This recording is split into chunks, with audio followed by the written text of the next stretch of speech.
So I got rejected from a bunch of consulting interviews at that point, actually 7 in a go. And when I got rejected, I rationalized this later. So when I got rejected from the 7th one and I decided to try and jump off the 19th floor of the building, it was not even a huge consulting firm. You know what irritated me?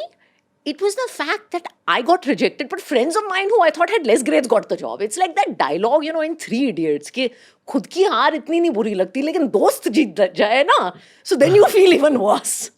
So I think my inability, and I don't think our system prepares you for rejection, right? Yeah.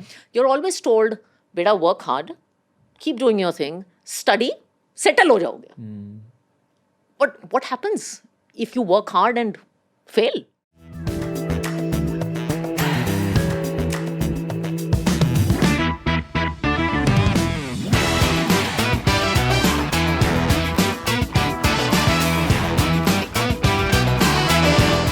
Radhika Gupta, ma'am, thank you for being on the Ranveer show. Thank you for having me. So, for our listeners, Radhika Gupta is one of the trailblazers of the corporate world. One of the most fascinating stories I've come across. So, before every podcast, I do an intense read up on our guests. And I just kept reading about your story. Like everything. You've grown up all over the world. Yep. You eventually found yourself in the Indian corporate scene. You're one of the country's youngest CEOs, and you're kind of what I would like to call, this is not written, but this is my gauge of it. You're one of the country's most feared CEOs. I'm feared. in a very positive way. Feared or fearless now? You have to... Fearless and feared. Yeah. Feared is a nice one. Interesting. Yeah. So today you're the CEO of Edelweiss Mutual Funds. Yes. Interesting story, but Edelweiss was one of the companies that I was targeting in terms of my first job when I was in engineering college. Oh, really? Yeah. I didn't know that. How did you find out about Edelweiss? So, while you're in engineering college, you're constantly told that, there's other things you can do outside of engineering. And you just assume that, okay, the other things are finance or startups. So I thought, no, I might be too young for startups. So why not try finance? And Edelweiss seemed like a cool company from the outside. But I have so many questions about the world of finance in general. I have so many questions about the corporate world because that's something I've never delved into. And honestly, like when you're a younger entrepreneur and you're brash and you've also had an entrepreneurial... And I've gone through that phase of the obnoxious young entrepreneur. Exactly. You're obnoxious. Yes, so obnoxious. A part of you, for lack of a better word, you kind of look down on the corporate world because they look down on you as well. Yes. Yes. I have so many questions about the corporate world in general, but let's start with your story. Where did this start? And very interesting, I know that you were born in Pakistan. Yes, I was born in Pakistan, and it's really funny. So I was born in Pakistan, and I'm not that old, contrary to the attire. So I was born in 83 in Pakistan, which is kind of rare. And in fact, once in the office, I have to tell you this, I told some guy I'm born in Pakistan, and he looked at me with this strange kind of disbelief. And then he held my hand, and he's like, it must have been really sad coming on that train during the partition. I was like, okay, no, I was not. So my dad is a career diplomat. He was actually born in a village in UP called Gango, district, village kind of thing. And he ranked, I think, 10th or 7th All India, which is crazy in the civil services, first one. And then he got into the foreign service. And he had the choice at that point of going to Pakistan or Switzerland. And my mom keeps telling me this. She's like, when we got married, I was like, I've married a foreign service officer. And there was this whole Yash Chopra and Silsila and all that phase going on. And I was like, let's go to Switzerland. And he's like, let's go to Pakistan. It's good for my career because it's a neighboring country. So we lived in Pakistan between 83 and 87. You have any memories of junior KG in Pakistan? No, I could not go to school because in Pakistan, it is too unsafe for an Indian diplomat's kids to go to school. Wow. In fact, it is so unsafe that you can't even see an external doctor. I mean, as you think about it, it makes sense. So what the government does is the embassy has their own doctors for you too. They have journalists, they have doctors, they have a whole ecosystem. It's one of our largest embassies in the world. You have any memory of Pakistan? I have memories of a very, very big house. My parents have lots of memories of Pakistan, and they have very, very positive memories of their Pakistan phase. They said the Indian embassy was a very bonded place because there was nothing else to do, right? I mean, there was nothing else to do, no one else to do. But I was really homeschooled. I was homeschooled for the first 4 years. And I keep joking with my friends these days who are obsessed with their kids getting into play school at 1 and 2 years. I was like, it is fine, just homeschool them till 4 or 5. They'll turn out okay. So that was our memory of Pakistan. And my mother has some very funny memories of guys spying on us and our phones being tapped. And she's like, we knew people who were sort of outside our house watching over us, and they knew that we knew, and we had a kind of nice. It's like they would even say "Adab Begum," zindagi just used to go on. So that is how it was, and I was brought up. So my first language was actually Urdu. Wow. And eventually you found yourself in Nigeria. Eventually, we found ourselves in Nigeria. So the government has a funny rule, Ranveer, which is that they rate countries in the world. So they take the world map and they rate it from A through C. So like A is cool countries like Italy or the US, and B is like average countries. I don't know what that is. And C is countries like Pakistan and Nigeria. And because they're super democratic, once you get posted to an A country, the next country will be a B or C country, and then it'll keep rotating. So like we did Pakistan, then we were rewarded, so to say, with New York, which is a A plus country. Oh, wow. After New York, then we were punished with Nigeria.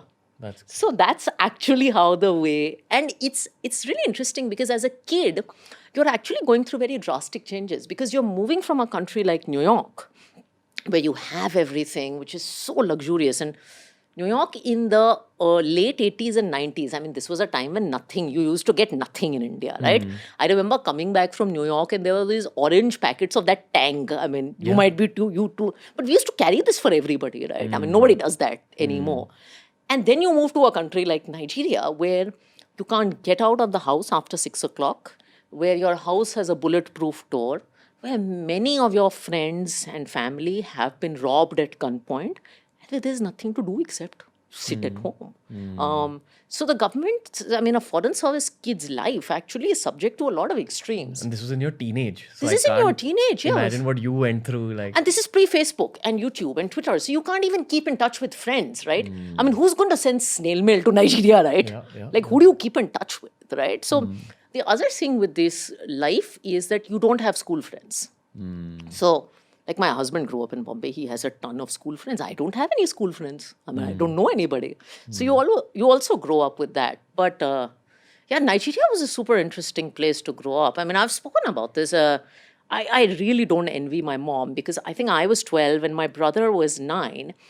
And there was no place to go buy clothes in Nigeria. So if I wanted a swimsuit or like a prom dress, and I went to an American school where you have these prom dresses and all, she would have to go to this market called Yaba Market, this cloth market, where you actually buy clothes by the thon and then put a tailor in the house and he would stitch every piece of clothing that you owned. wow.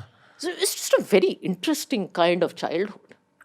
I'm going to bring you back to the present. Yeah. What did America add to the CEO's mind versus Nigeria adding to the CEO's mind?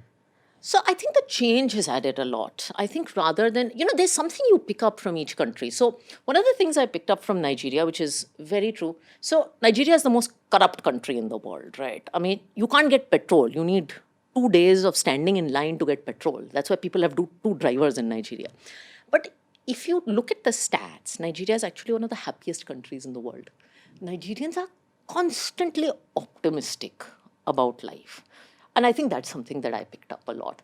And a mentor of mine told me this. He said, leaders naturally have to be optimistic. You can't have a pessimist inspire a team or lead a team. So I think that was a really important learning that I got from my Nigeria days. And I think I've picked up something from each country I've lived in, whether it's Italy. Why do you think Nigeria is so unsafe though? Because even I've heard stories about, like, I was with a relative once and he said that he feared going to Nigeria on assignments, and he's a techie, he's an engineer in America.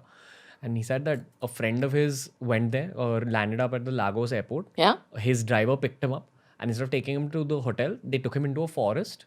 And then they found out that that driver wasn't the real driver. He made, Totally believable. Yeah, he made that guy strip down to his underwear, took his watch, took all his belongings, left him in the forest and drove away. And then the actual driver Called him and said, listen, I'm your driver. Yeah. I think it's had a very violent history. It's still got a lot of tribalism and communities, and it's a very poor country. There is, one thing we're very lucky to have in India, and I'm speaking from the hat of someone in finance, is a big middle class. In Nigeria, there is extreme richness and extreme poverty. And that creates a sense of Why do they have what I why don't do have? they have what I have? And so there's an interesting thing that when you go roam around in Nigeria, you always wear robbery jewelry, even a man. So he's got to wear a gold chain around his neck or a ring or something so that if someone robs you, you don't get killed. You can give your ring rather than your life. I got mugged last year. Oh, you were mugged last year? Yeah, like in Bombay. I was Okay. walking uh, in my area actually, which is actually a pretty relatively safe area of the city, Five Gardens. Oh, that's super safe. Yeah, and it's, I've walked around all my life, and I was on the phone with someone walking. I was on the phone with Manish actually, our common friend. He was Yeah. telling me something about business. He's also been on the podcast. And I'm walking, and I suddenly get whacked in the head. My specs fall off, and my phone falls off as well. This guy, I was just confused because he whacked me hard. I was on the floor. I was on the footpath, and he takes the phone, runs away. Another guy comes on a bike, takes him away, and goes away. So I couldn't even chase them. I couldn't take that In guy Five on. Gardens, which is like super safe. Yeah, and so here's the creepier part of the story. He basically mugged me. I was in shock. I went and filed a police complaint, all that. And immediately after getting mugged, you have a sense of shock and you have a sense of why did that happen to me? And this was like last year when businesses are established and I'm per se famous. Yeah. And everything's going well, and suddenly you get mugged. And then over the next 2 or 3 days, you realize, okay, wait, maybe that person just wanted that phone way more badly than I wanted it. So you kind of start asking questions about life, that why, like, I'm a good person. I've not done bad shit to anyone, but why has bad shit happened to me?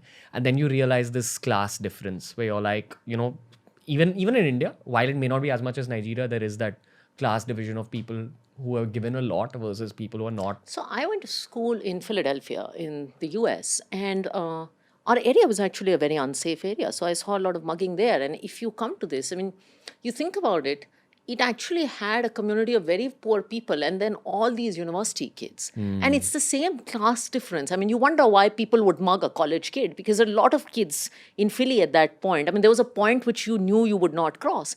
Why would you mug a college kid, right? But it's the same thing, right? These people have come into our community and they have something that we don't have. Yeah, 100%. So the creepier part of my story was later on, from an anonymous Instagram account, I got a message saying, "Hey, brother, I'm sorry, I was the guy who whacked you and took your phone." And that Instagram account it had like 0 followers, 0 whatever following. It was just like an account made for telling me this, that it was some fan who had like mugged me, and he said that this is your phone's IP, whatever, the identification number, and it was actually the correct identification number. And I didn't know what to do, and I was too busy by that point. I had forgotten about the mugging. I'd moved on, but it kind of just changed my whole perspective on fame, this concept of class difference. But yeah, there was. It was like an eye-opening thing, and that's where I actually got fascinated about West Africa. There's this other YouTuber who has a lot of business in West Africa. His name's Technical Guruji. He has explained to me how difficult it is just establishing stuff. Yeah, and you talked about your friend who was scared to go there as an IT professional. I remember, I think my brother graduated from an Indian institute, and he said one of his friends got a college offer, and it was some $300,000 offer in Nigeria. And he asked me for advice. $200,000 of the offer was the worth of life insurance. So does that country, other than giving you optimism, which again I find a little strange from the outside, but I've never been to Nigeria, so I never know. What else does Nigeria give you? It also tells you about the importance of a community, right? And I think we can be very individualistic. So if you look at Nigeria, and we all had help in Nigeria, your help will run out of money by the 15th or 20th day of the month. And so you'll ask your help, "Bhai, paise diye, where is the money?" And she's like, I helped my sister in another village. So my mother asked her month after month. And at some point she's like, "How many sisters do you have?" Because she thought real sister. But in Nigeria, sister means anybody from your community, because they believe that when tough times come on them, the community comes to support them. I think that's a great learning at this time. I always tell people in financial services too, that build a sense of community around you. It's interesting, you haven't asked me this, but as I've sort of grown up, I've realized that women are a rare community in most of the corporate world. And when I was in my 20s, I didn't care about feminism. I thought this whole gender debate was quite nonsense because we are all 50-50 at that point. There are 50% guys, 50% girls.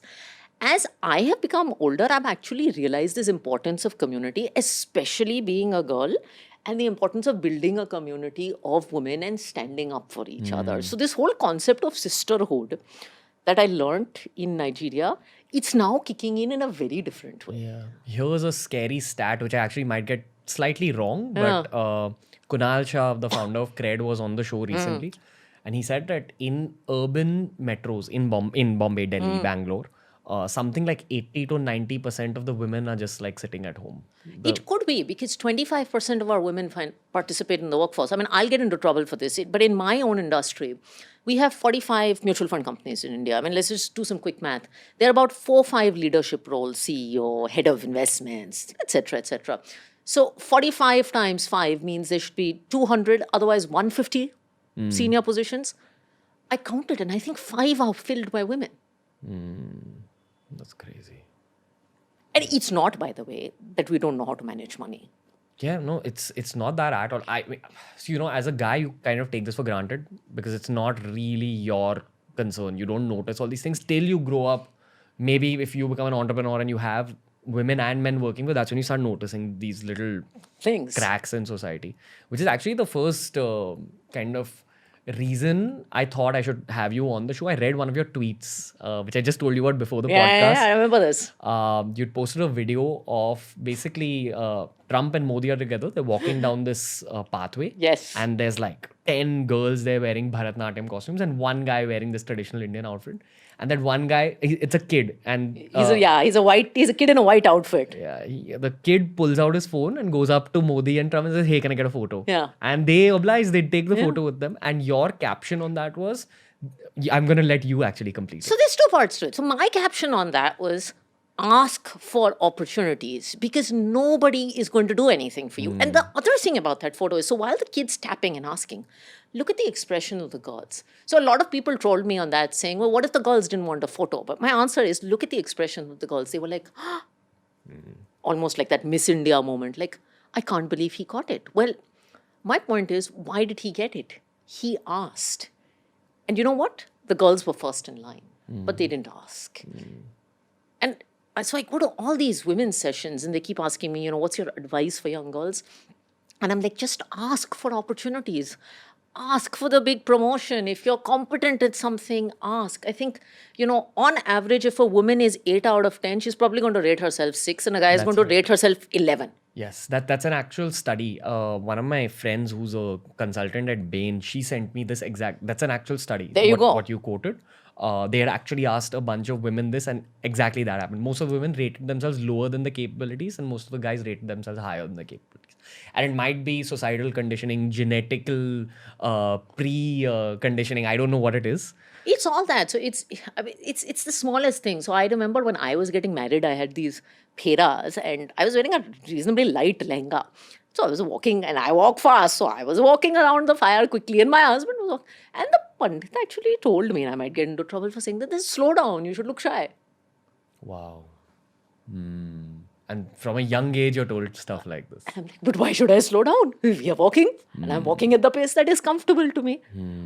So you're told not to ask, you're told to slow down. But I'm saying nobody is going to look in a room and say, oh, that girl is really great, I should give this role to her. The girl has to ask, she has to raise her hand up. That's how, by the way, I got the CEO role only because I asked for it. That's crazy. And again, as once you're in a leadership position, what you understand about women in your workforce is that they add completely different dynamics to the same projects compared to men. Even men have their own, good things that they add to the project, but the same goes for women. And the best organizations will always contain, according to me, an equal mix of men and women, but we're probably far from that. And it's actually not just about gender. I mean, I learned this in my first job at McKinsey. It's a diversity of every kind adds value, right? You have someone who's a physicist versus someone who is a lawyer versus someone who is an engineer. They will all have different perspectives. I mean, I believe organizations should have diversity of age. You can't have 30, 50-year-olds and no young population. So it's not just gender is one form of diversity. But diversity of everything matters, right? Yeah, one whole section on this podcast is going to be about how you overcame this gender bias, age bias, all these things. But before you actually, went on to the corporate path, you also had an entrepreneurial side of things. And before that, you were in Wharton. Yes. And right after Wharton, you had an extremely dark phase of your life. Yes. Which One dark phase. But so what after Nigeria, what had happened? So after Nigeria, my father moved to Italy, which is where I did my high school.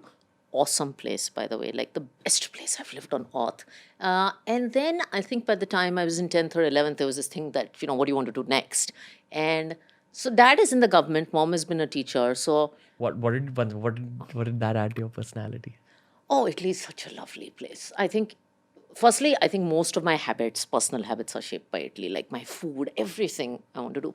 But I think what I love about Italy, and I actually do a talk on what different countries add to my personality, Italy is very proud of who they are. I think Europeans are very proud of their roots. Like, I always say that Italians celebrate every stone that there is in their country because they have a very rich heritage. They celebrate. So, Italy is a home of espresso and cappuccino, and being a coffee fan, you'll love this.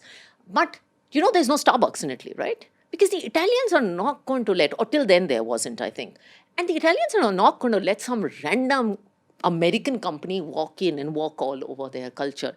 They make pizza their way, they make stuff their way. So they know their core and they celebrate it. And I think sometimes we can lose touch with it. It teaches you to celebrate your Indianness. So you should be proud of speaking your Hindi and walking around in your sari and celebrating your Ramayana and celebrating your Mahabharat and celebrating your, culture. I mean, I keep joking that at one point in time, I have a secret desire to be the tourism minister of India. And this comes from living in Italy because I just believe we have such a tremendous heritage of tourism in this country. I mean, India should be the best place on earth for a tourist, and we do a terrible job monetizing it.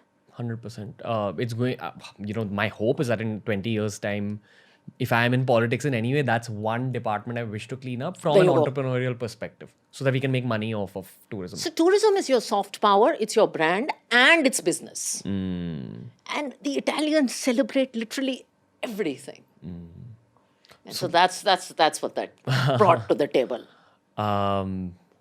You know how many questions you're opening up for me through telling me all these things, but okay, let's come back to your career story. Yes, ma'am. So like, what was your intention behind going to Wharton? So I guess, I have to thank my mother because she was super aspirational for me. She's like, you should apply abroad, and we didn't have, so government doesn't pay you very much money. And a college education is expensive overseas. I mean, it's $40,000-$50,000 a year then, which is like unthinkable. For 4 years, that's like, I remember saying it's like a crore, Papa, at that point in time, which is a big amount of money in our world. And I said, let's only apply to the places where I'll get scholarship. And, the big schools don't give scholarship. They give loans and financial aid. My mom was like, apply to the best in the world. And why don't you just try? And it was worth it? It was worth it because I actually got into Wharton. I got in with financial aid, so the college counselor told me that if you apply to Wharton as a normal candidate, you have a 1 in 7 or 1 in 8 chance of getting in. He said, if you apply and ask for money also to support your education, you have a 1 in 40 chance of getting in. And it's like their way of saying, okay, don't do this, bhai. And my mom's like, no, but we are going to apply. And we're going to apply with financial aid. And we did, and she made me apply to the best in the world. And she actually sat with me through the whole process. She had no idea. We didn't use, fancy college things. And, there was none of that. I mean, sitting in Italy, we didn't have very much of that. But we actually just did it on a lark. We wrote essays from the heart, and that was it. And I always used to tell her that, Mom, I'm not an athlete and I don't have anything. I can't play any music.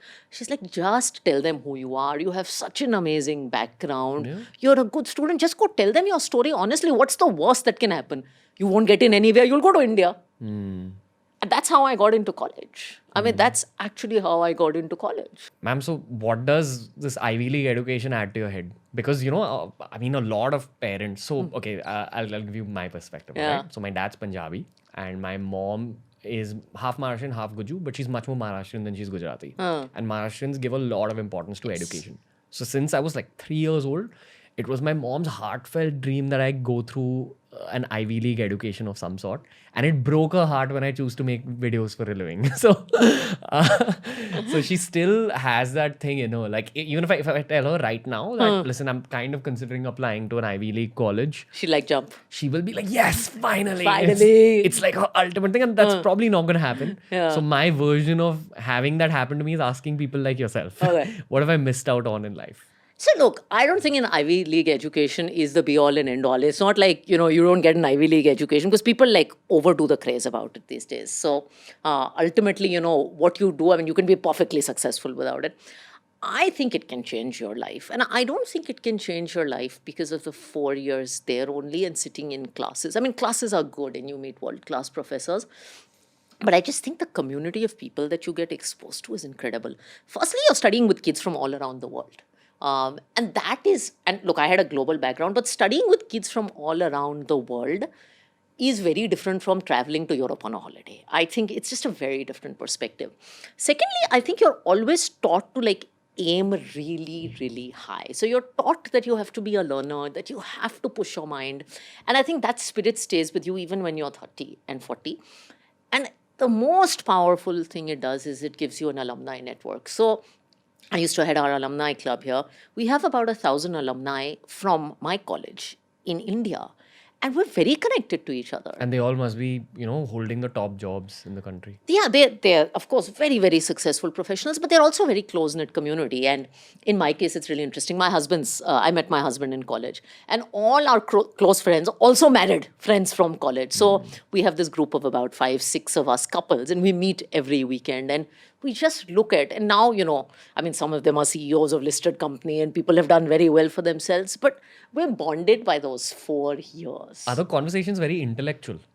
They're Always. not. They can be, but they're not. Sometimes they can be very silly, actually, because ultimately you're a group of college kids who were bonded by an experience when you were 18, 19, 20, 21. So I just think that's what it does. I think for me, it changed my life. It gave me a lot of the confidence I had today. I went through my tough bouts through it, but it gave me a lot of the exposure and confidence I have today. I always try finding polite ways to ask questions, but I'm not going to make this question polite. And it's going to be a dark question. Okay, ask. I read articles about you where they spoke about a phase where you even considered, something like suicide. So what had happened in that phase? After you've had so much perspective, what drove you to that thought process? So I think rejection is something I didn't handle well. And professional rejection. Yeah, I mean, it was rejection from on-campus placements. And, anybody in India or overseas who's gone through this process of what I call looking for a job on campus knows that that is the most stressful phase of your life. And if anyone is watching this or hearing this and looking for that, just calm down. I think that process brings out the worst in people. I mean, it makes you unnecessarily competitive and it's a dog-eat-dog world. And honestly, till then, Ranveer, I had never faced rejection because all through my life, I was like a good kid, class topper. I mean, the only insecurity I grew up with was around my looks because of my neck issues and my weight issue. Yeah, and I think it's a little worse as a girl because you're an ugly looking teenage girl in 13 and 14. And teenagers will go out there and say, oh, you're ugly looking. And, my mom happens to be beautiful. So they're like, your mom's so beautiful. And she used to teach in the same school. How did you turn up this way? People actually say this kind of stuff. So if you see all that coupled with rejection, I think that's what. So I got rejected from a bunch of consulting interviews at that point, actually 7 in a go. And when I got rejected, I rationalized this later. So when I got rejected from the 7th one and I decided to try and jump off the 19th floor of the building, it was not even a huge consulting firm. You know what irritated me? It was the fact that I got rejected, but friends of mine who I thought had less grades got the job. It's like that dialogue, in 3 Idiots, कि खुद की हार इतनी नहीं बुरी लगती, लेकिन दोस्त जीत जाए ना, so then you feel even worse. So I think my inability, and I don't think our system prepares you for rejection, right? Yeah. You're always told, beta, work hard, keep doing your thing, study, settle ho jaoge. But what happens if you work hard and fail? Who prepares you for failure at any point in time? So that was my first bout of failure. And on what? Because I'm sure you've sat through many hiring drives yourself. Yeah. Now. What basis do you think they rejected you on? I don't know. And I found it to be a perfect conversation, right? And it's not like I haven't been rejected after that. It's just that I handle it much better. But I always believe that rejection in some way is redirection to a better place. And this could even be romantic rejection. This could be romantic rejection. This could be college rejection. This could be rejection from, you're going to book a hotel and you didn't get it and you ended up staying at another one. It could be rejection. Any kind of rejection. For instance, when I was applying to college, I thought MIT was my dream school. Like, I wanted to be an engineer, nerdy, all that. I didn't get into MIT. In retrospect, I think they rejected me because I was not the right fit. Maybe this consulting firm rejected me because I was not the right fit, or someone else was a better fit than me. And I ended up at McKinsey, which was great for me. So I always think rejection could be just God's way of saying, you're meant for something else that's a better fit for you. Yeah, 100%. Rejection opens up new dimensions. It does. And that's why I said redirection to a place that might be better for you. But you're not taught how to handle rejection well. How old were you when you had climbed to that 19th floor and that was happening? I think I was 20, 19 or 20. Well, you've already seen Nigeria, USA, Italy. You had experiences there. What was flashing through your head? I was like, why is this? So in my head, it was like, I'm a really good kid here. I really worked very hard. I went to Wharton on a scholarship, which was very rare. I've kind of survived all this. And how can I be rejected 7 times here? Like, 1 time is okay. But how can someone be rejected 7 times after being topper of her class, going through all of this, being super sincere about everything? That's what goes through your head, right? How can they reject me? Why did you not jump? Oh, I was lucky. My best friend at that time, who most people don't know is my husband today, he was sitting with me and he just called the cops. And he's like, this girl is trying to jump out of the window, do something. And that's when the cops came and they took me to this mental asylum, this thing that existed on campus. And then I had to escape. And my father was in a country called Zambia at that point in time. He had moved to Zambia from Italy. So I remember calling him at 3 a.m. saying, Papa, I need to get out of this asylum. And he said, how did you land up there in the first place? I said, a boy, I was trying to do this. And a boy, he asked me the same question, that why did you not? I said, listen, I was with this guy and he called the cops. And he's like, who is this guy? He was more worried about, I think, the boyfriend than the jumping off the floor. Traditional Indian father. But that's how I got out of it. Wow, that's a very intense story. But you got me. I'm sorry, I'm just a little blown away right now. So I've lost my flow. Did that add any layer to your personality, just coming out of that? After that, I was a lot more relaxed. I was like, so I had a job offer at Microsoft. And then I went into my last interview at McKinsey, obviously. In a good way, can I say that you stopped taking yourself as seriously? Yeah, I was just like, I stopped taking life a little less seriously. I still take life seriously. But I calmed down a little bit. It's like, this is just not what. I was like, okay, I can't be this dramatic about everything that happens in life. I just have to cool it. My husband always says, stop and smell the coffee, stop and smell the roses, just calm down. Like, what's the worst? He was like, what's the worst that could happen to you? You'll get rejected by 7 consulting companies. I had a confirmed job offer at Microsoft. He's like, that's not such a bad deal in life, right?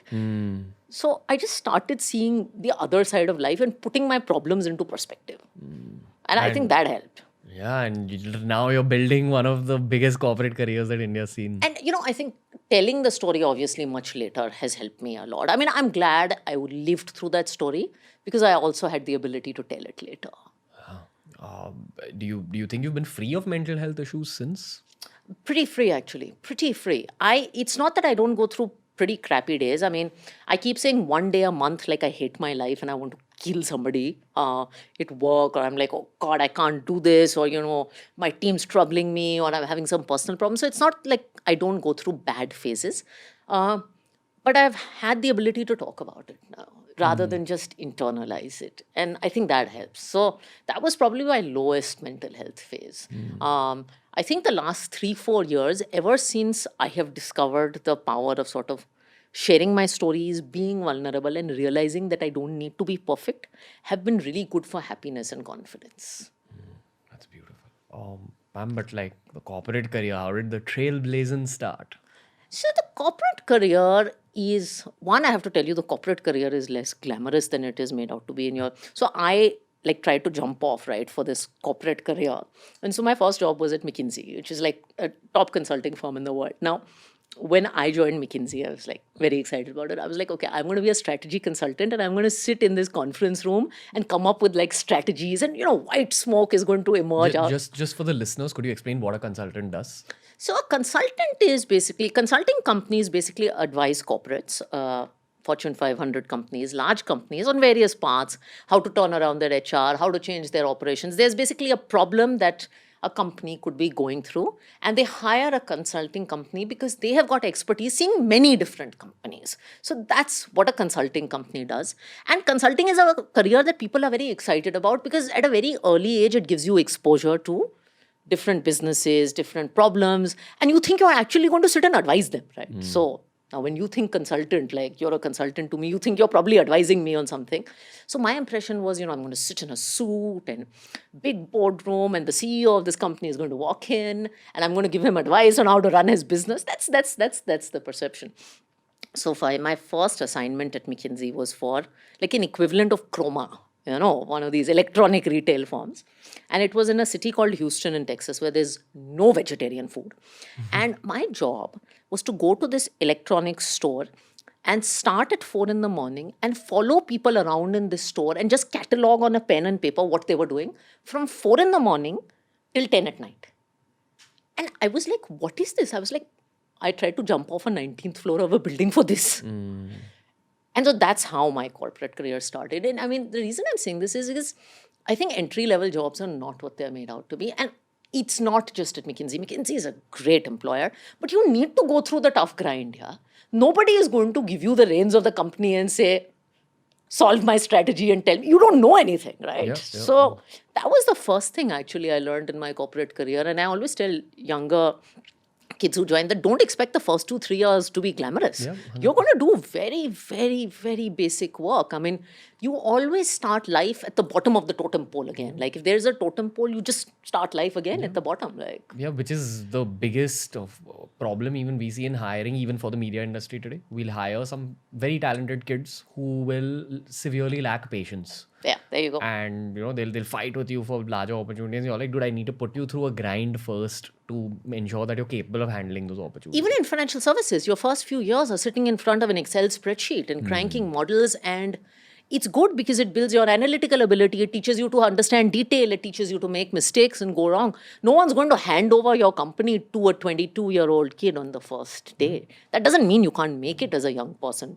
But a little bit of the grind you have to go through in life, right? Like a lack of patience and a lack of the ability to sacrifice things can like really put a stop on your career's growth. And I also think no job is too small, right? And I struggled with this a lot. So I would sit in Texas at like 10 at night, and I would sit in the warehouse and start crying. And I would be like, what am I doing? And I wouldn't tell my parents about this because I was like embarrassed that this was my role at McKinsey. But I realized it was the right thing for them to do. And it wasn't just me. It happened to everybody, right? You just go through the grind. First year jobs are like that, and they get better and better. And by the way, even now, I mean, people wonder about a CEO's role. 30% of my profession is a lot of this grind. I mean, it's just a lot of random stuff that doesn't appear glamorous, that's not very fun, but you have to do it. Before the CEO journey began, and I'd like to call you a multi-billion-dollar CEO today. See, I have to sell my podcast with a little bit of masala. So anticipate that the thumbnail might contain a multi-billion. Managing multi-billions. So that's accurate. But you had an entrepreneurship journey before that. So what took you from consulting to starting your own firm and then being bought over by someone else? So I always say that young people have a little bit of hunger and foolishness in them. I again try to rationalize why I did this. So I did the consultant gig, and then I worked on Wall Street for a few years. Great years, because I did 2006 and 7, and then I did 8, which is like most of what you see in the movies is true about Wall Street of like 2000. Wolf of Wall Street? A wolf is a little extreme, but things like The Big Short, etc. I mean, elements. I was actually trading mortgages. That was my first job on Wall Street. So very selling loans to people who had no income, no job, and no assets. They were called ninja loans at that point in time. So Like, okay, you don't have a house, take a loan from us, Yeah, and then correct. pay it over the rest of your देख life. लेना तुम बाद में देख लेना.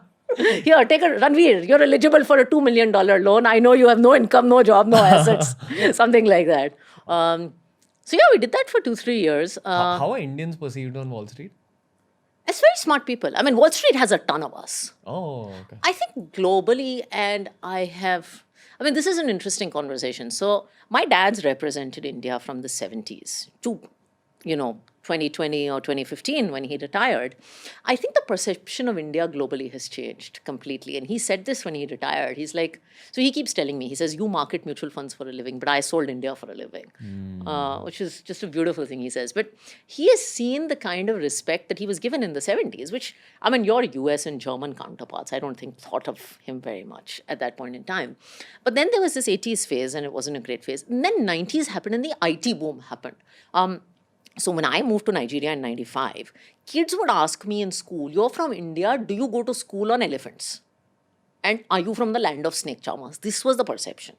By the time 95, 96, 97 happened, the whole IT boom happened, we made a statement with Pokhran, remember? And that made a lot of news. There were sanctions on us at that point in time. The whole test happened. And then by the time my father retired, India had gone through and become an economic superpower. So the kind of respect he got from the German ambassador or the Japanese ambassador changed totally. And that's a reflection of Wall Street too. So I think as our economic standing has changed, our perception has changed. So perception is Indians are very, very smart, capable people. Yeah, on a very personal, selfish level. Yeah. My goal in life is to change the perception of India as the creative capital of the world and the artificial intelligence capital of the world, because I do feel that in designing artificial intelligence products, there will be a huge requirement of creativity, and that's the phase of life I want to begin at 35. So creative is an interesting one because I think we're very good jugaad artists, and I don't like the word jugaad, even though it's been associated with India. But sort of original thinking and innovation and creativity, I think we can still do a lot more. So we're very good at copying. Yeah, while we've had people on the podcast who are not very hopeful about India's future, like people in their 40s, 50s, but I don't know whether it's the meditation-based intuition, whether it's just my gut from running YouTube channels and talking to the youth on such a macro level. I feel like we're heading into a good phase. So if people your generation and my generation are not optimistic, then I really worry for India. I feel we are the two generations that are optimistic. It's the ones, older than yours. You're 83 born? So I'm I'd say 83 the people born in the 60s and 70s, they're the pessimists. So interestingly, this is a detour, but when I moved back, it's been 10 years since I've moved back from the US. And there's this lovely Indian thing that when you move back from the US, it's a very big deal to move back from the US. Wall Street ka career, you've left to come to India. So people always ask me this question, did you regret it? Like, till date, everyone asks me this question. Do you miss the US? And then, of course, there's the famous one, what would your salary have been in dollars if you were living in the US? Which is a totally irrelevant question. I always say, talking about optimism, that I don't regret it at all. And the reason I don't regret it is the US is such an evolved place. It's a great market. But see, it's a market where most problems have been solved. So you really have to do things at a third order to make any impact. Here, I think with what you're doing or what I'm doing, there's so many people we can cater to, and we can do basic things and solve a lot of problems. So you can make tremendous impact here, which I don't think you can make in a market like the US. Yeah, I completely resonate with what you're saying at the age of 27. But at age 22, it was my alpha ego kicking in, saying that, no, I want to be a king in this country and not a second-class citizen there, which may not even be true. Like, I'm sure that once you're in the US... Yeah, you settle down. It's a country that takes you in very nicely. Yeah, they're very accepting people. Very, very accepting. Which I've learned over time. Yeah, but very accepting. Back then, the ego told me that, no, let's become... I want to be here. Raja here. Yeah. But that brings me to my question on entrepreneurship. Yeah. What was that journey like, starting your own business? Because I've seen that a lot of people who try transitioning from the corporate world into the business, and I'm not generalizing, but I have seen a bunch of people who can't really keep up with the world of entrepreneurship because, for example, in the world of corporates, if you eat a banana and you want to throw the peel somewhere, there's a dustbin kept near you, you can throw it. In the world of entrepreneurship, if you eat a banana there's no dustbin to throw it into, and you have to buy the dustbin yourself. Yeah, I'll tell you a story about the dustbin. But no, it is a very, I mean, people keep saying the US to India transition. I think employment to entrepreneurship is a very big transition, especially when you're young. I will say I was a super arrogant, like Wall Street kid who How moved old were you? 24. Okay. So, and 24 is not young for a startup person. It's a little young for a financial services startup person because we are a gray hair and we like gray hair, right? It's a business of trust. What? I'm sorry, I'm cutting you short. Yeah. But why? Okay, for example, I chose content entrepreneurship because I was very fascinated with the world of content. Yeah. I loved watching television, and I thought, wow, I want to get into this business. I want to show people visuals. And that's why I chose content and media as my domain. What initially made you choose finance? Because on the outside, it can seem boring to a lot of people.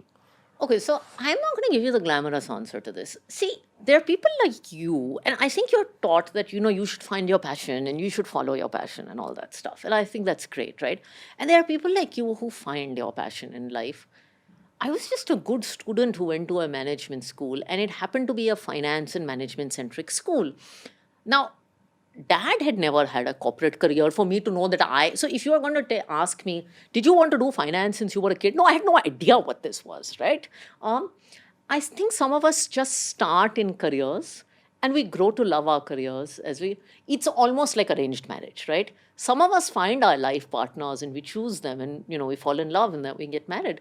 But some people, a lot of this country has arranged marriages and you marry someone and it works. And I think that's my case. And now I have stayed in the profession for 15 years because one of the good things about finance is that you're constantly learning something. So one of my old bosses at AQR used to say, so I used to ask him that, listen, you have yachts, right? You have all the money in the world. Why are you doing this at the age of 50? And he's like, this is the only profession in the world where you always have something new to learn every day, because either you should be making money every day or you have something new to learn, and nobody makes money every day. So I think it's a very dynamic industry, and that's what I love about it. And that's why I've stayed around in it. But I just found it, because I was a kid at a management Stimulating? School. Very, very stimulating. It can be as stimulating as you want it to, especially in a country like India where the market is evolving. See, you are living in a country where the Prime Minister is going to people and still saying open bank accounts. And you have hyper rich people who know what to do with their money. And you have the whole range, and you have a capital market that is constantly evolving. So you have lots of people where you can make a tremendous impact. And it's the most heartening thing in the world to have someone say, I did an SIP and I'm so happy I invested in mutual funds and I was able to pay for a surgery or do something like that, or my dreams were able to come through.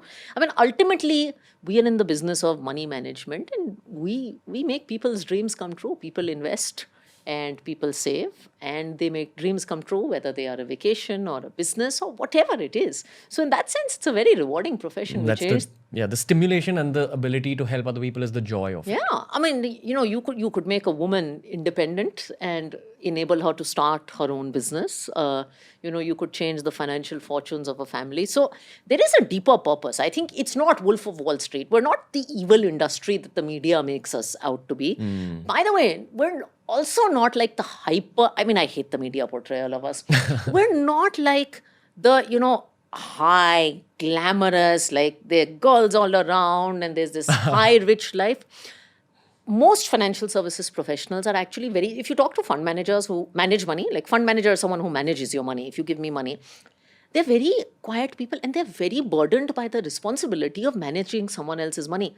It's actually very easy for me to manage my own money. But when you give me money to manage, I feel stressed here. There is a responsibility that there are thousands and lakhs of people who we are responsible for. So I think that's also another. So there's a word in our industry called fiduciary. But fiduciary means you're responsible for someone else. And I think we live with that responsibility every day. I sometimes think people don't understand that. So that's the stimulation part of it. But was it stimulating enough for you to say, okay, I want to start a business in this? Business can be a very brutal game. So business teaches you some things. So I was an investment professional, right? But as you said, there are lots of other things that happen in running a company that you have no idea about when you have a corporate career. And I think there's so many things that you learn once you run a business. For instance, if you run a money management business, someone also has to run the office and do administration. Someone also has to do accounting. Someone also has to hire people. Someone also has to do marketing. And we are a regulated business, so someone also has to do legal and tax. Now, in the US, someone else is doing it for us. When we started, there were 3 of us partners. And so It was you, your husband? me, my husband, and a third partner who was a colleague of mine in the US. All 3 of us had only investment backgrounds. Now, somehow I became the person who decided to leave investments and do everything else.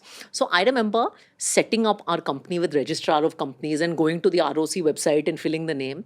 And I remember applying for the PAN card and fighting with the IT guys as to why our PAN card has not come, and opening our first bank account with State Bank of India. So it really teaches you that, listen, in corporate India, ownership can be like, oh, it's his department. I mean, it's almost like when you call someone at a call center, he's like, ma'am, this is not my problem.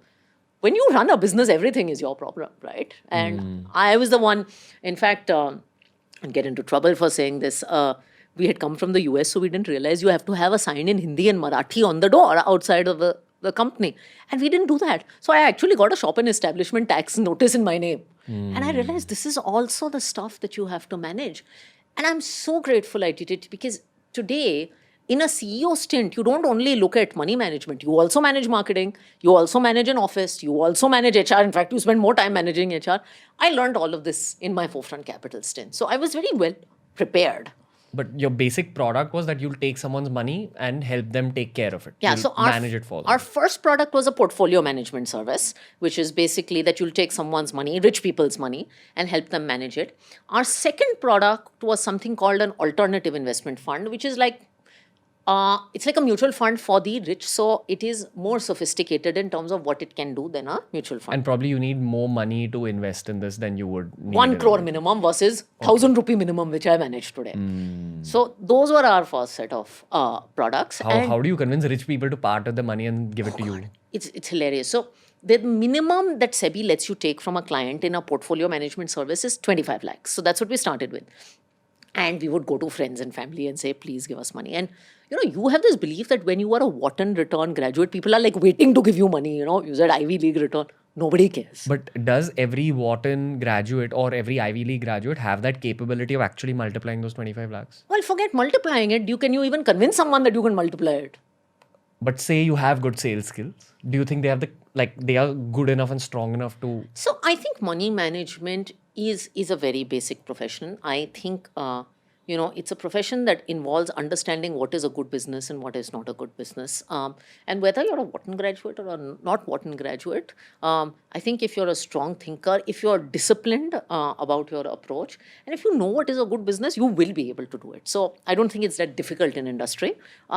It's a difficult industry in terms of temperament. So one of the things my husband says, because he's also a money manager, is that this is a career where every week it's like a report card comes out on you. It's almost like the film industry, because you do badly for a month or 2 months and people start, questioning the last 10 years of what you've done. So in that sense, temperamentally, it's a very difficult business. And markets move up and down. And we live in like a social media and noise-induced world. So there's so much noise. So just to maintain a calm, disciplined temperament and have conviction that, okay, I like this company, it's going to do well, I don't care about what other people say. I think the temperamentality of money management is pretty underrated. So most portfolio management services in India, because I know a lot of our listeners actually think of their life with that target of at some point I will definitely invest with a PMS firm. Okay. That's just how young people think. Thanks to influencers like myself. There you go. But basically, a PMS firm in India, what do they do with those 25 lakhs or 30 lakhs once they have it in their hand? Is it all stock market? Is it a mixture of FD, stock market? Sure. So, look, there are multiple ways to get your money managed in India.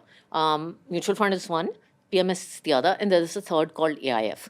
PMS and AIF are meant for, so PMS requires a minimum ticket size of now 50 lakhs is the minimum you have to put in. AIF requires 1 crore.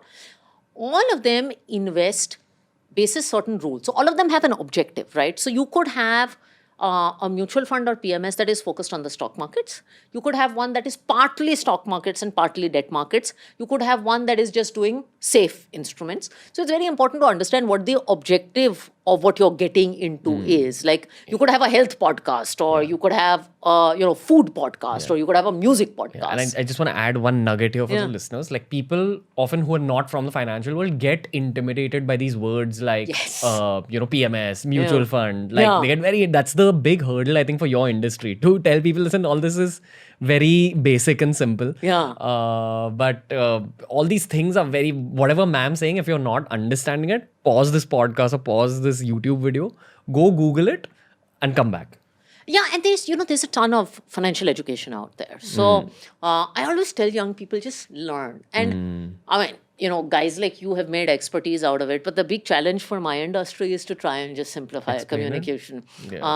We've interestingly started a podcast where we're trying to explain people the basic principles of investing through Ramayana. Which is a very homegrown kind of thing. Or we're releasing a TV ad next week where we're trying to use kabaddi as a medium to explain one of our financial products. So we're also trying to simplify, because I agree, we have too much jargon. I mean, and that's the big hurdle. Honestly, I remember being a 23, 24-year-old getting concerned about managing my money. And the big intimidation factor was this, that I didn't understand what my wealth managers were talking like, and then I had to stop them. I had to actually take out my phone, Google, or call up a friend who's in finance and say, bro, can you please explain this in like simple words? And there is always a simple way to explain it. Absolutely. But it's the challenge that your industry faces as a whole. It's not. Well, one thing I would tell young people though is that, even if you are a financial services professional, you will screw up in your 20s with your money management. I mean, I have made major mistakes. And out of recklessness or lack of knowledge, and it's okay. Because if you make them in your 20s, you make them when you're not very rich. I mean, you have your life to earn, right? So it's better to start, learn, invest a little bit, make mistakes. Hopefully in 5 years, you'll learn something and you'll learn what suits you personally, right? And then you'll be okay. So it's okay to make mistakes in your 20s. In fact, inevitably you will make mistakes. You make mistakes in your career also, right? So why not in money? And these financial mistakes are being spoken about by someone who created an extremely successful financial services business and then got bought over by Edelweiss. So, I mean, tons of mistakes, which is okay. So, I mean, I'm guessing that you finally got your first client. And then that led to a snowballing effect where you did a good job for that person. So then you got more clients. So I got my first outside client. And this is a really hilarious thing. I mean, it's about social media. So the first few clients we got were all friends and family, right?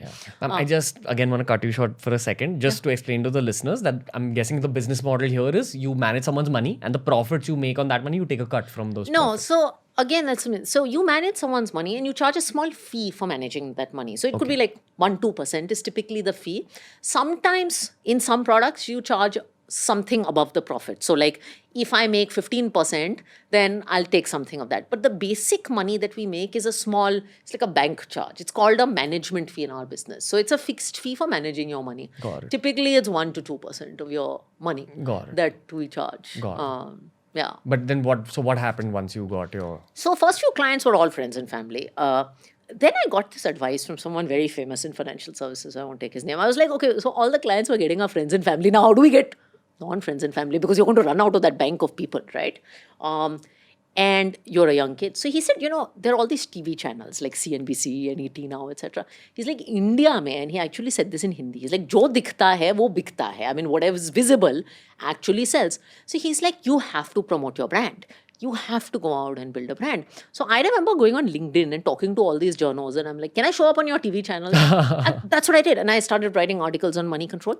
My first external client actually was a guy who read an article of ours in Money Control. And he showed up to our office. He lived in Thane, showed up to our office, which is a little industrial estate in Worli. And he gave us 2 crores at that point in time. When we had a total of 2 crores, he gave us another 2 crores and he didn't know us. And he just liked what we had said in the media.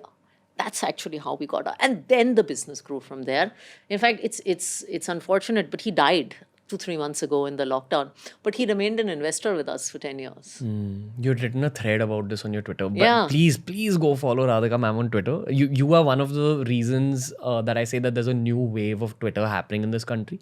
So people's perception of Twitter is that it's entirely political, which is not true. Yeah. It's one of the easiest ways to grow your mind. It's a very Absolutely. underutilized tool in the And modern to share world. your thoughts, good or bad. Yeah, I think you discovered us also off Twitter, I'm guessing. I discovered most cool people I know off Twitter. I mean, Twitter has done so much for me. And I just think that people complain a lot about Twitter. But if you look at the positive side of Twitter, Twitter has, like, we're a young brand. It's totally democratized. I mean, in the earlier days, marketing was about having big budgets, etc. Now you can have good content, and Twitter gives you reach as an individual and as a brand. So I love Twitter. And, if 5% of people are trolling me, hey, it's okay. It's all good. Yeah, I think that's a modern life hack. You just need to learn how to embrace the concept of trolling early in life. Yeah. And you will be able to grow massive. Don't you get trolled offline? Doesn't some relative tell you, yaar, tu bahut moti hai? Or like, I mean, don't you get trolled offline? Yeah. So why do you object to online trolls? And It's a part of the new modern human experience. That's yeah, what I so call it. it's all. I actually have fun with them sometimes. I've chosen to not talk to them, but I have fun reading them. Trolling in Twitter, or being trolled in the corporate world by older guys. Yeah. So, why did Edelweiss buy you guys out? Like, what does a big company like Edelweiss perceive in a privately owned company and say that, okay, we need to buy these people? Is it that they want to buy the assets, which is people like you, that Yeah. I want a Radhika Gupta to work at Edelweiss? Do they see that? Do they see all the portfolios you're managing?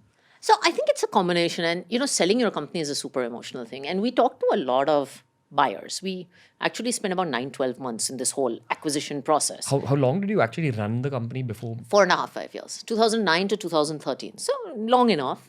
And then we started this process of kind of selling the business. And honestly, we spoke to companies bigger and smaller than Edelweiss. Now, people think these deals are done only for the money and, you sell your startup for XYZ.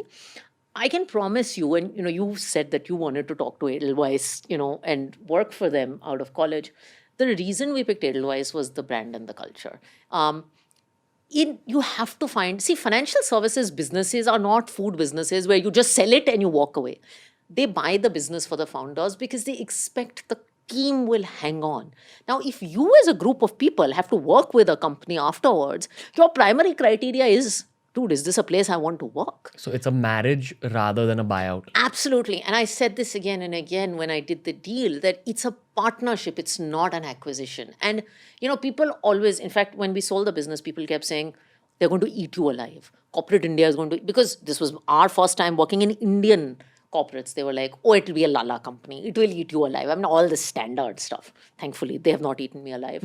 And in fact, the partnership was a 4-year partnership, after which, my husband and I could have moved on, but we haven't moved on, right? We've stayed and grown. One of the things I like about Edelweiss, and this is very rare, I don't think they get enough credit, is it's one of the few financial services companies in India that really cares about young talent. Most of the CEOs are super young. I mean, there are a lot of CEOs who are in the 35-40 age. That doesn't happen in this country. Like, we just like people with gray hair. I mean, I got this opportunity when I was 33. So you have to give something to people. What do you think they saw in you at 33? I think with Edelweiss, it's always been a passion to do something. They know that the advantage of young people is that they are passionate and they adapt to change. So if you are a challenger brand, you have to be someone who is open to changing, right? You have to be someone who is like, okay, I don't care what anyone else is doing. I don't care if I'm small. I'm just going to go out and make a mark. So I think that ability to adapt and change in young people is something that they like to take a bet on. And because they saw that in me, I've had the confidence to hire young people in my team. So most of my hiring has been very young. Ma'am, like, I know, like, you're one of the most humble people I've spoken to. And I've spoken to CEOs where I don't sense humility. And I hate doing this to you. But I read a very, very interesting stat about what's happened at Edelweiss after you took over. Yeah. Could you just share some of those, just like that number with the viewers about those many billions of dollars that you're managing now and what you're aiming for in 2025?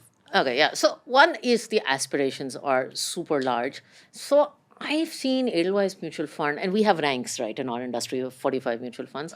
I've Like a s- hierarchy. yeah, it's like it's literally, it takes the money you manage, which is called assets under management. So that's the money you manage. So I may manage 100 crores, you may manage 200 crores, and You're ranked based yeah, on you're that. ranked based on that. And these ranks come out every quarter, and there's like a lot of social media hoopla about these ranks. So it's a very league table obsessed industry. So I've seen us as 36th rank. We just broke into the top 15 this quarter, which we're super excited about. Um, and I've seen us manage 6,000 crores of money, which is a little less than $1 billion. And we probably manage a little less than 50,000 crores of money in the last few years. So from 6,000 to 50,000. Yeah, and I mean, look, the aspiration is, and I've said this in interviews, that we want to manage 3 lakh crores. People also ask, what's the strategy to get to 3 lakh crores? And I don't think I have an answer to that. I don't think you need to have answers to that. Even at 6,000 crores, I don't think I had an answer as to how we'll get to 50,000. But I did know that from 6, I'm going to grow this business to 9 and 10. And from 10, I'll grow it to 15. So life is a series of small steps taken daily. And as you take those small steps, a little bit more confidence develops in you. A little bit of luck also comes into play. A few opportunities come and you grab them. And, lo and behold, you grow. The term CEO is intimidating. Yeah. Especially on the outside. Amateur listeners, college kids, we don't even know what a CEO does. So I have two questions. One, do all the companies have different roles for their CEOs? And two, what does your life as a CEO entail? Like, what do you do? Like, Okay, what's your daily work? Okay, so the daily work changes day on day, but I think it's unfortunate that a CEO role is intimidating. And I've had these debates with my father. I think the old model of the CEO role being intimidating in itself is a problem. I don't think the CEO is the one who sits in the corner office and like everybody's really scared of the CEO who's going to walk in. I think a CEO is a people's leader, right? The coach of the team. The coach of the team, the mentor of the team, the guide of the team, and it's you're one among equals. And I always say that organizations have these designations, etc. We are all playing roles, but the CEO is, I think, a few things. One, you lead a team, and I think I spend 50% of my time doing HR. By the way, I literally spend 50%. I mean, you think it is the easiest thing to do to hire a bunch of smart people, and you just assume they're all going to work together. They don't. You have to facilitate it. There's You ego clashes. yeah. You manage egos, you manage interpersonal issues. Sometimes you'll just be sitting in meetings where you have no technical contribution, right? Because I'm not a technical expert in every department, right? But I'm just there to facilitate two people working together. Or I'm there to just motivate a team and then tell them that they can do it. So I think, firstly, we are people leaders. Secondly, and I think you will understand this well, we are also carriers of the brand.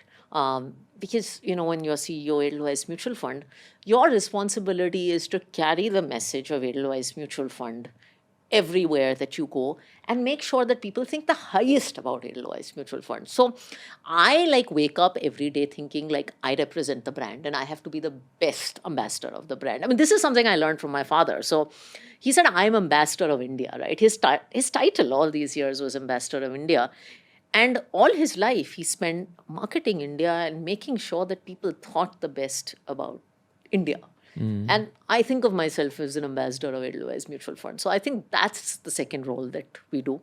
And then, of course, you do a lot of routine stuff and you manage business and you make sure the company is profitable and all that stuff happens. But first, you're a leader of people and you're an ambassador of the brand. The one common thing I've seen in all the CEOs I've met is, they have different personalities, different ways about going about things, but all of them are good communicators. Like any thoughts that they have, and it's often a massive amount of thoughts, they're able to articulate it very simply. So I'm told this, and I didn't believe this. But actually, over time, I've realized that I think it matters because, it's one thing to have thoughts. And in India, I don't think it's as much about thoughts. It's about convincing a large number of people that this is what, if I say tomorrow, we all have to wear red t-shirts because that's what's going to be good for the company. It's about convincing everyone that they have to wear a red t-shirt tomorrow and making sure that they wear a red t-shirt tomorrow. And that is communication. And I think, I think a CEO has to be an optimist and has to be a communicator because you have to lift people up and inspire them. What would you like to tell young girls who are watching this and telling themselves, I'll never be a CEO? it starts with you believing that you'll be a CEO. In fact, the thing that irritates me or inspires me the most when I interview fresh candidates is I ask them, look, what do you want to be in life? And then they'll say, I just want to be a manager, or like I want to grow. I want to hear that you want to be a CEO. There's a beautiful little quote that I read a long time ago as a kid, that if you aim for the stars, you will reach halfway through. So if you aim for less than a CEO, I don't know where you'll get. I mean, it's like, Ranveer, if you wanted to play cricket and your son or you aimed to be a cricketer, you would always say, I want to be Tendulkar. I want to play for the national team. Nobody says, I'm going to be a Ranji Trophy player or I'm going to play for my state team. So I'm saying the biggest thing to tell little girls and guys is set aspirations here. Yeah. Be hugely ambitious. Yeah. And ambitious is not a bad word. It's not a bad word for a girl. Yeah, and I also want to highlight this other thing told to me by Manish, who's a common friend. And this is also something I only learned after starting my own businesses and like learning about professional life through people like yourself. It's a beautiful concept, and this is something even Mukesh Ambani has said himself. He said that it took my dad, Dhirubhai Ambani, maybe 40 years to build out his legacy. It probably took me 20 years to build out a much larger legacy. And it'll take my kids 10 years to build out a much larger legacy than what I've built in 20 years. And the reason for that is India. Yeah. The spectrum and the number of people that we have. This is something that young people underestimate. Like I remember being in engineering college and I always had the same question, that why are these people aiming so low in life? Like, and I had that perspective fortunately because of having a lot of business savvy friends outside of engineering college who weren't studying engineering, who were studying BBA, who were running their own businesses in college. I used to talk much more to them, and I used to have this disconnect with my engineering college friends. And I asked my business savvy friends in engineering college, like, do you sense this with all these other people? Like, why are they aiming so low?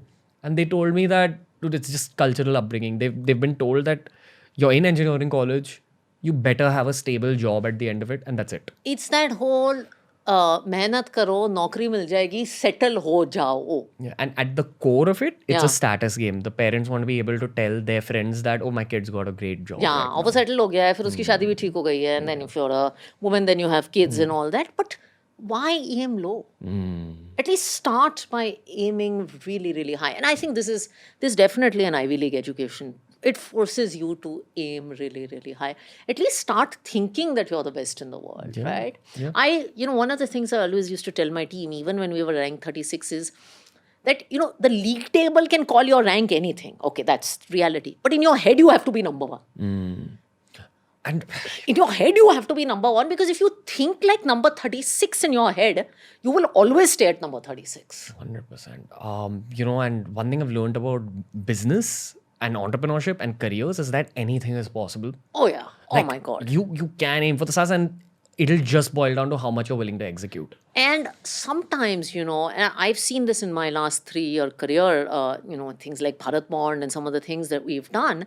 I mean, opportunities come at you and you think there's no chance that I'm going to have to get this.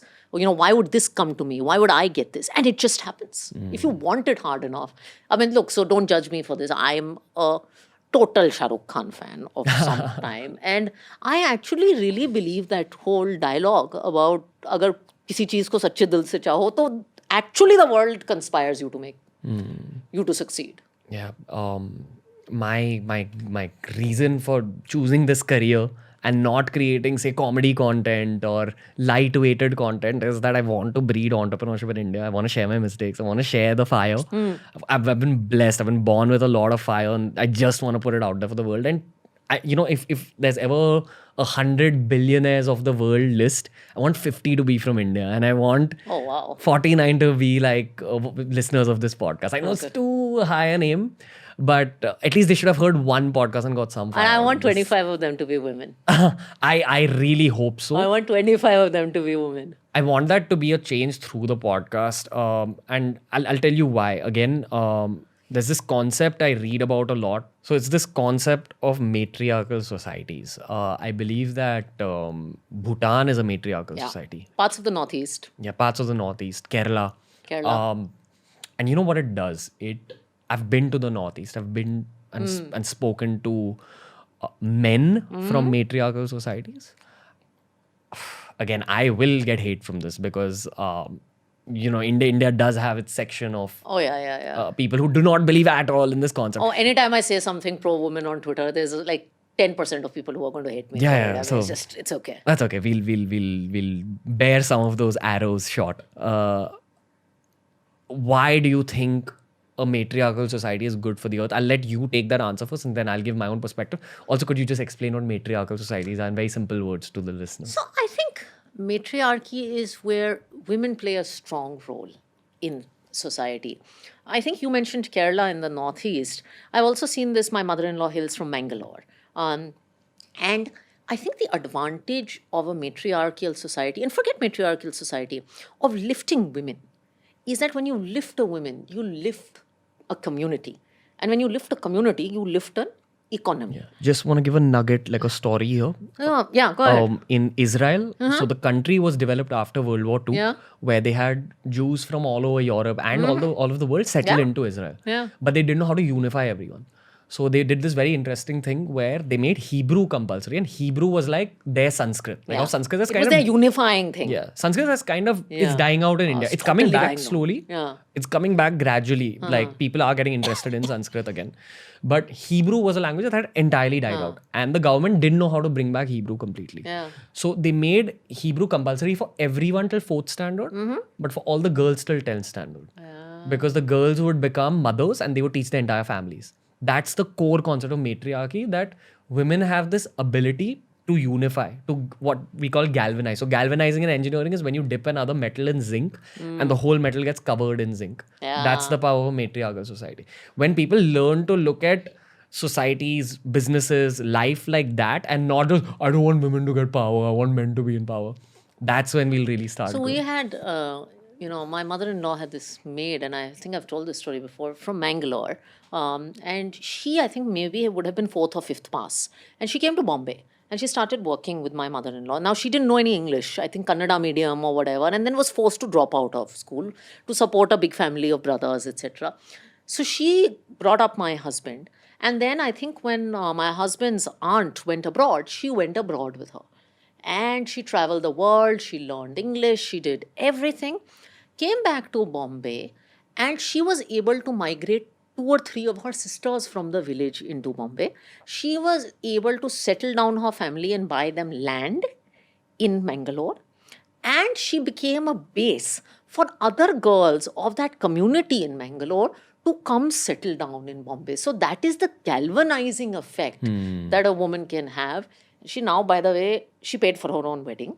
She's now sending her 2 daughters to English medium schools. And I think that shift now from Kannada medium 4th standard dropout to sending your daughters and getting them educated, that is an orbital shift in our society, right? Ma'am, what do you think are the strengths and weaknesses of both men and women? Like, could you list out strengths and weaknesses of women and also strengths and weaknesses of men? So I won't say men and women. I'll say masculine and feminine, because I do believe that there are feminine qualities that also exist in men. But I do believe the world actually, if you look at the skill set of the future, it favors the feminine skill set. So the old skill set, which was the masculine skill set, is analytical. I mean, you remember these books that used to say, if 2 men can do a task in this much time, then how many, you can screw a light bulb, then how many men will it take to do 4 light bulbs, etc.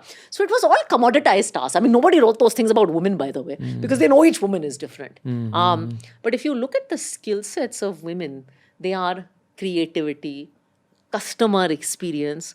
For instance, that at its core, it's compassion, like understanding another it's human. understanding. So your mother is the best provider of compassion and customer experience in the country. Your Indian mother, on average, knows how to manage her husband. She knows, my mother managed my father's profession and career, and she cooked samosas for everybody on 26 January because that was part of his profession. She knew how to bring me up and send me to an Ivy League school.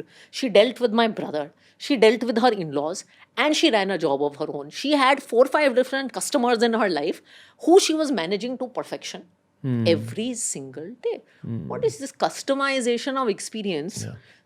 Yeah, the goal of spirituality from a career and practical perspective is to balance your internal masculine and feminine energy, which in the real world means balancing your masculine and feminine skill sets. For example, if you think too much like a guy, which was me in Yeah. my early 20s, it was about, so I'll list out some masculine and feminine strengths that and weaknesses. Yeah. So masculine strengths, I feel that guys, for some reason, and I might be wrong, please correct me if I'm wrong, but in my experience, I've seen that guys are scalable team players. As in, you can make a guy work with 10 other guys who are kind of in sync with him, and the team will work very well. And that 10 can even be transformed into 100. If those 100 guys think similarly, those 100 guys will work in unison. Yeah. If they think similarly. If they think similarly. Yeah. Women's strengths, on the other hand, again, it's multitasking. Yeah. It's endurance, being able to take, like, you know, a huge amount of work. Being able to handle pain. I mean, you know, one of the most beautiful memories of this whole COVID period is, what are the countries who've handled COVID well? Well, they seem to have women prime ministers or presidents. To understand what's happening on the ground. And to handle a situation of human suffering. They say that if there are only women leaders all over the world, there won't be any wars. So, I mean, you look at, and again, you know, you look at someone like Jacinda Ardern, right? She's a mother, and during the COVID period, she's sitting and managing her kid at home on a sweatshirt and talking to her people on video. And she's just making it like she's part of the problem. She's not above everyone else because she's this untouchable. So vulnerability, which we talk about. Yeah, but I'll tell you, I'll also bring in a bitter truth here Yeah. at the cost of being pessimistic, okay? Okay, now a big weakness that women have, especially in Indian society, is a lot of conditioning that they've gone through. Yeah. Because Indian society, from the time you're a little girl, you're told certain things. Or even in the matriarchal parts of India. And that's what I'm saying. Women need to have, because you're not told to be ambitious. You're not told to have big aspirations. And unfortunately, and I think Sheryl Sandberg said this in the American context, I think it's even more true in the Indian context. You are told to quit your job well before and make a huge deal out of this whole marriage and kids thing. So I have women still coming to me saying, you know, I don't want to take on a bigger project. Or, you know, I can't change jobs because I'm planning to get married. I mean... Yeah. It is how it is. And this is the bitter truth.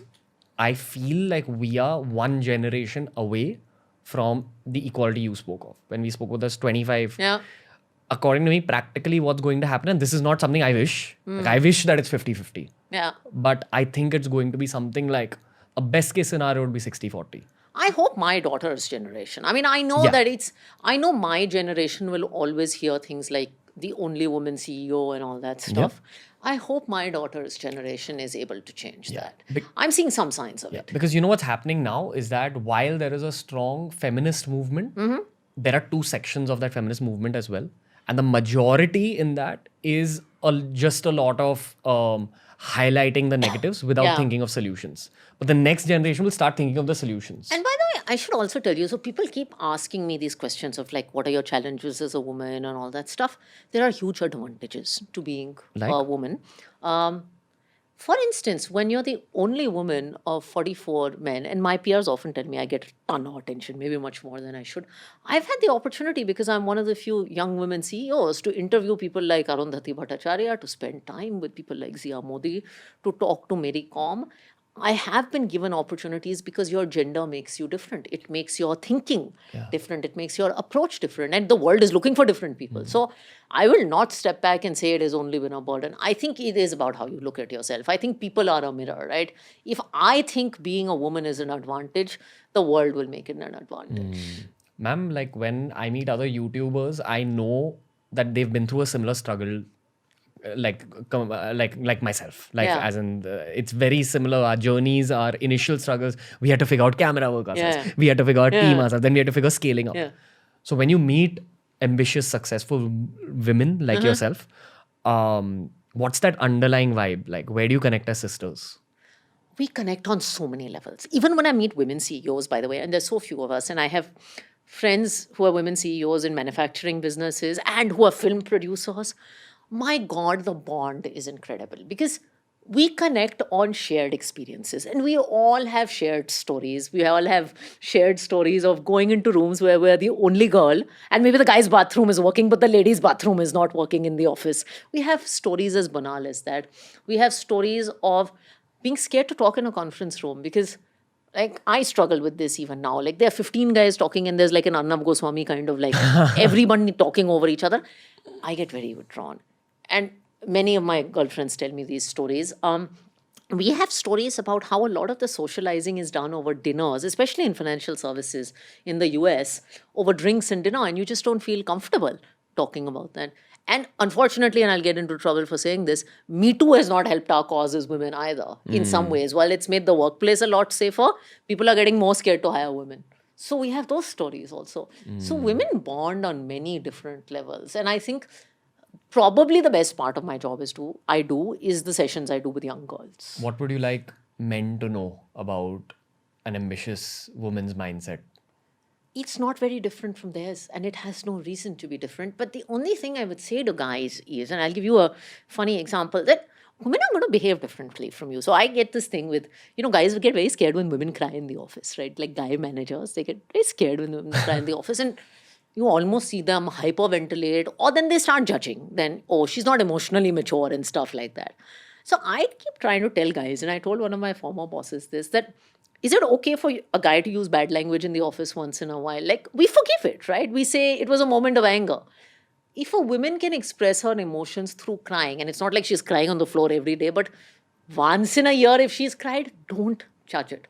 So we're as ambitious as you, but we express ourselves differently. So just don't judge us for it. Are you, so from your outlook, from where you stand, are you hopeful about where India is going with respect to this gender equality thing? Professional gender equality mainly. I think it can't get much worse. I only think it'll get better. I also think young girls are a lot more aspirational now. And I think even from tier 2 and tier 3 cities. So if I look at my father's family and some of the girls from Saharanpur, where our family is from, they all want professional education. I'll tell you another really interesting thing. There's this whole myth that men have in the office that the minute a girl gets pregnant, she's not going to come back. Okay? I have had countless number of girls, because we have a lot of women in the 30s bracket. All of them have their kids and they come back to work. So they know their careers are important to them. In my mother's generation, I don't think that was the case. Yeah, 100%. It's gradually Chancing shifting. with her. Now I'm criticized by this. Now I'm criticized for this by my co-founder and also by like my team occasionally, that I bring in too much emotion into my work. But that's because I'm a creative professional and creativity comes out of the same place of emotion. So as my career has gone forward, I'm even more emotional. Balanced but emotional. And that's why I'm going to use this opportunity to just request people that if there's any girl who's watching this podcast and who's looking for an opportunity, I have this goal of khada karoing, like as in establishing 1,000 entrepreneurs. So if you're watching this and you want to get into entrepreneurship, but you're scared and you don't know where to start, write into us, careers@BeerBiceps.com. I hope to be a part of that change for the sake of my sisters, for the sake of my mum. They've told me all my life about this. And one day daughters. I'm sorry? And one day daughters. Definitely. I'm not a father yet. So, yeah, but one day. If the next generation, definitely. I hope to be a part of that change, and while I also have been in rooms with just guys. Yeah. So I know what that side of the game is also. I know how guys look at women also. And there is sexism. And there is bitching about women that happens. The whole gender. But one thing, so it's really interesting. My husband joined, I'm part of a sort of CEO forum with mostly guys. And my husband also joined a forum which is for spouses, okay? And he's the only guy in this group that he's in, which is all women. And he says it totally changed his perspective, because he says there is reverse sexism also. It's not about men. It's we villainize men. It's the majority that vilifies the minority, and it is very subconscious. So, it's not just about men. If you were 50 people from one state and there was one more person from somewhere else, they'll all speak in their language. Yeah. So it is also a majority syndrome. It's not a men versus women syndrome.